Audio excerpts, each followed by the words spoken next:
Hi guys.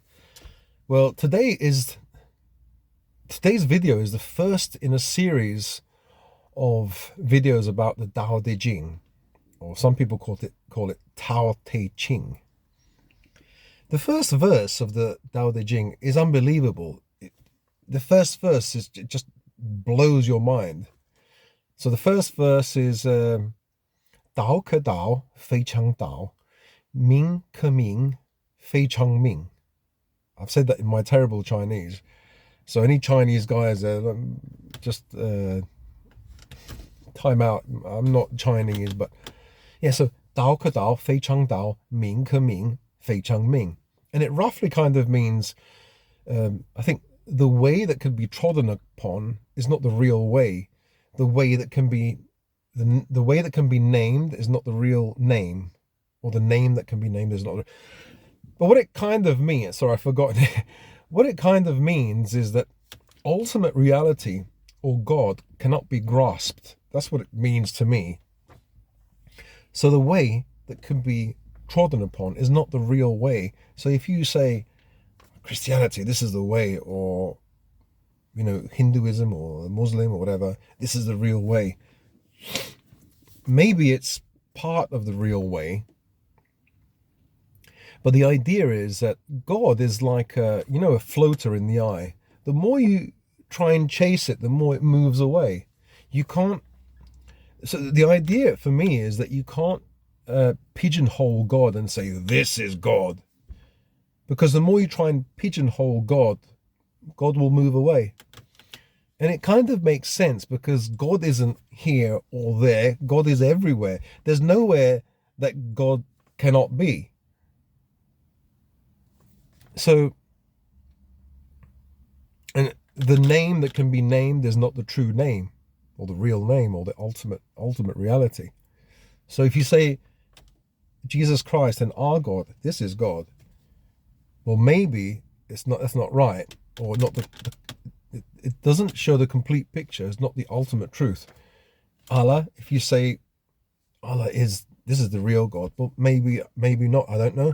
Don't want to upset anyone, but the Hindu gods, this is the real, maybe not. So by trying to pigeonhole God and confine him, her, it's impossible to do. And it just blows your mind. Just the first two sentences just blow your mind. So anyway, today I'll be reading the first few chapters, and what I'll do is I'll do a kind of commentary afterwards, and this will be a series. So I'm not sure how many videos, maybe 5 or 6 videos, and I'll put it in a playlist as a series, so you can watch it one by one. So thank you very much for watching, and leave some comments, whatever comments you want to underneath. See you. The Tao Te Ching, Chapter 1. The Tao that can be told is not the eternal Tao. The name that can be named is not the eternal name. The nameless is the beginning of heaven and earth. The named is the mother of 10,000 things. Ever desireless, one can see the mystery. Ever desiring, one can see the manifestations. These two spring from the same source, but differ in name. This appears as darkness. Darkness within darkness, the gate to all mystery. In this first chapter, Lao Tzu sets the tone for the Tao Te Ching, revealing that the Tao, the fundamental force of the universe, cannot be fully grasped by words or definitions. The moment we try to describe or name it, we limit it, as our understanding is finite and can never fully encompass the infinite Tao. What struck me the most is the idea that both the nameless and the named are connected. They are two sides of the same coin, yet one can only truly grasp the mystery of the Tao by letting go of the need to define it. The mystery isn't something to be solved with intellect, but something to be experienced and felt. That's why Lao Tzu says that the nameless is the beginning of everything. Before anything can be named or understood, there's this vast mystery that flows through all things, a force that's behind everything we know. The concept of darkness within darkness speaks to the unseen nature of the Tao. It's not something we can see with our eyes, but something we can feel and experience through deep contemplation and stillness. We can't force it, we can't chase it, but when we let go and stop trying to control, we can align ourselves with this mysterious flow of life. Chapter 2. When the world knows beauty as beauty, there is ugliness. When it knows good as good, there is evil. Being and non-being are born together. Difficult and easy complement each other. Long and short define each other. High and low depend on each other. Note and sound harmonize with each other. Before and after follow each other. Therefore, the sage acts without doing anything and teaches without words. Things arise and she lets them come. Things disappear and she lets them go. She has but does not possess, acts but does not expect. When her work is done, she forgets it. That is why it lasts forever. Chapter 2 focuses on duality and the interconnectedness of opposites. Lao Tzu points out something we all know. The idea or concept of beauty exists because there is ugliness. Good and evil can't be separated. It's easy to get caught up in this constant battle of opposites in life, but the Tao teaches us that they are two parts of the same whole. You can't have one without the other.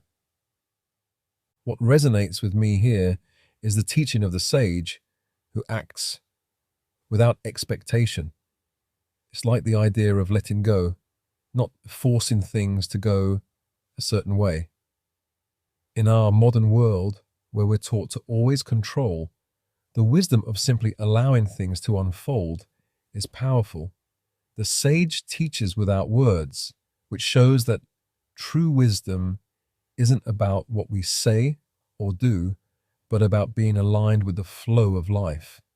The line, "When her work is done, she forgets it," tells us something profound. True work doesn't carry attachment. You do what needs to be done, and once it's done, you let it go. No clinging, no holding on to accomplishments or failures. This is how we can live with peace. Chapter 3. Not exalting. The gifted prevents quarrels. Not collecting treasures prevents theft. Not seeing desirable things prevents confusion of the heart. The sage governs by emptying hearts and filling bellies, by weakening ambitions and strengthening bones. He helps people lose everything they know and gives them new things to learn. He teaches them to be simple and pure, to be humble and modest. He lets them abandon their worries and be free from anxiety. Thus, the sage rules by not ruling. This chapter brings us back to the idea of simplicity. It's a reminder that our desires and the things we chase are what bring us stress. Lao Tzu suggests that a sage governs not through force or control, but through helping people find contentment in simplicity. By not overvaluing material possessions or status, you prevent conflict, anxiety, and even theft. In my own life, I see how when we let go of the constant desire for more things, more recognition, more power, we can find a peaceful center. The less we chase, the more we have. The sage teaches the value of emptying the heart from unnecessary distractions and filling it with what truly matters. This, I think, is where true freedom lies, in letting go of attachment and being at peace with less. Chapter 4. The Tao is empty but inexhaustible. It is like the abyss from which all things come, and it blunts sharp edges, unravels the knots, softens the glare, and settles the dust. It is hidden but always present. I do not know who gave birth to it. It is older than the beginning of all things. Chapter 4 speaks of the boundless nature of the Tao. It's described as empty but inexhaustible, which makes me think of the endless potential within the Tao. It's not a force that you can touch or hold, but it is the very source of everything.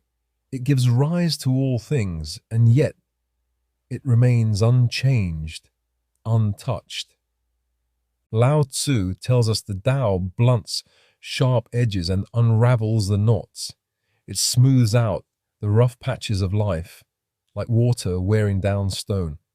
When we align with the Tao, we can find a sense of peace and clarity, even in the chaos of life. What stands out for me is the idea that the Tao is older than it is older than the beginning of all things, meaning it is the ultimate primal force that existed long before any concepts or ideas we have about the world. It's eternal. Chapter 5. Heaven and earth are impartial. They treat all things as straw dogs. The sage is impartial. He treats all people as straw dogs.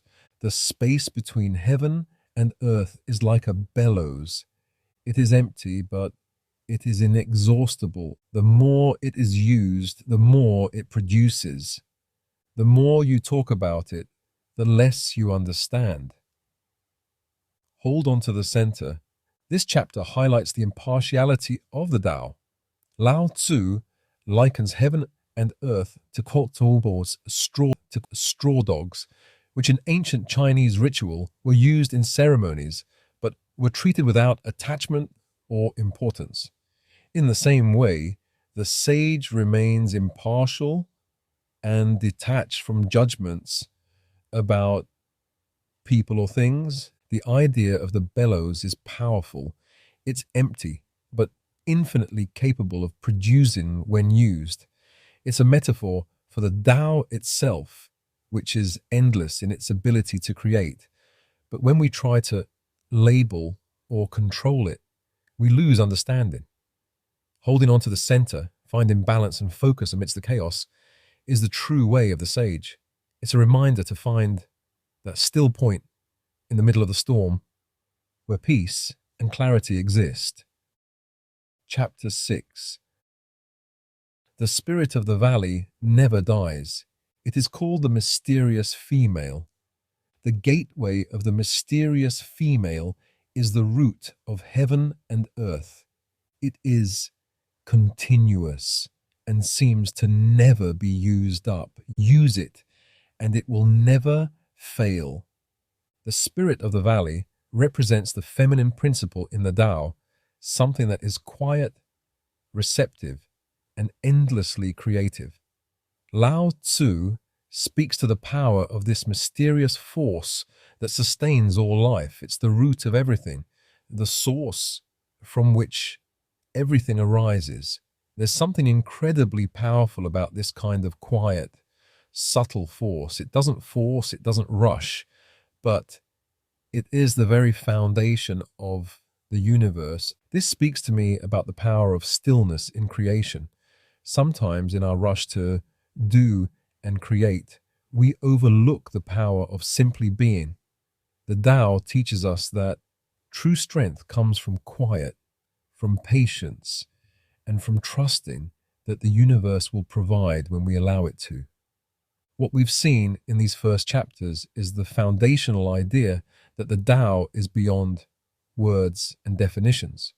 It's a force that can't be grasped by the intellect, but only by aligning with its natural flow. Lao Tzu doesn't offer us rules or commands, but instead, he shows us how to live in harmony with the world around us by letting go of attachment and embracing simplicity. What stands out is the emphasis on duality. Everything exists because of its opposite and the power of the sage who acts without forcing. This is a deep personal wisdom that can guide us in how we relate to the world, others, and ourselves.